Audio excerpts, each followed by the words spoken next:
In this course, some homework problems will require the student justify their opinion related to a corner or boundary location. In order to foster skills that will be needed in surveying practice, a student will justify their answer using a format often employed in a survey report. The format of a survey report is often done by providing facts, then explaining an analysis upon which an opinion is rendered. For corner and boundary determination, the facts are a combination of record information and field information. The record information is comprised of the history of the corner from the records, to include when the corner was created, what document created the corner, and what historical monument, if any, was used to mark the corner location. Since the property corner is most often a common corner shared with other property, the facts about the corner, as revealed in the neighbor's record, should also be provided. Once the facts on record have been stated in regard to the creation of the corner, any changes in monumentation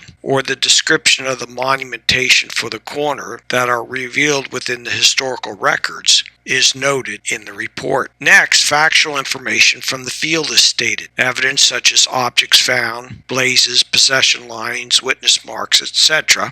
are noted. The absence of any evidence should also be noted. Once the record and field information have been presented in the report, the analysis is explained. The analysis often involves comparing what was found in the field to the record information. The analysis should lead to an opinion on the location of the corner and boundary. The opinion must adhere to both the rules of construction, common sense, experience, and logic, all four not necessarily in harmony with the other. Using an example to illustrate, the facts from the record indicate a common corner was marked by a blazed maple in the year 1920. Both the client and adjoining record information agree on the corner monument. A search in the field, in the vicinity where the common corner should reside, reveals a 28-inch maple with very ancient blazes. A boring from the maple tree indicates the tree is over 120 years old and the blazes are over a century old. Logic and common sense suggests the tree is old enough to have stood at the time of the original survey. The ancient blazes suggest the tree was marked in a manner commonly used to identify the tree as a corner monument. This analysis leads to the conclusion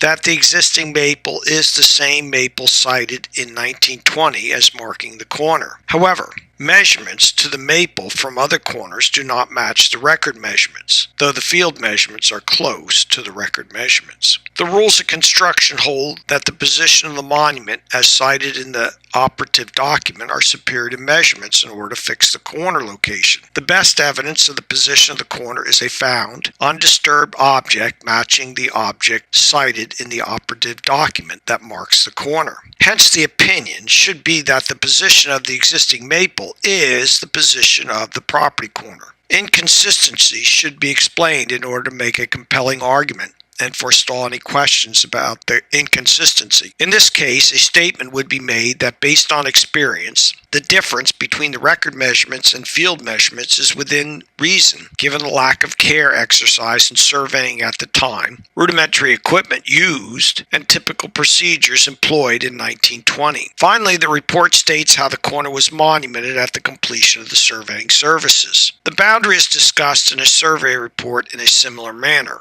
There should be a discussion of the history of the boundary, monumentation found along the boundary, evidence recovered, analysis undertaking, and the opinion that was rendered. A comparison between the record measurements and retracement measurements is made to help with the analysis. This is often done using a table. In many cases, diagrams and tables are used to illustrate important information and points of analysis. The goal of the surveyor is to be understandable and persuasive to the reader. Many of the images used in this video were licensed from Shutterstock. The images are available from Shutterstock.com.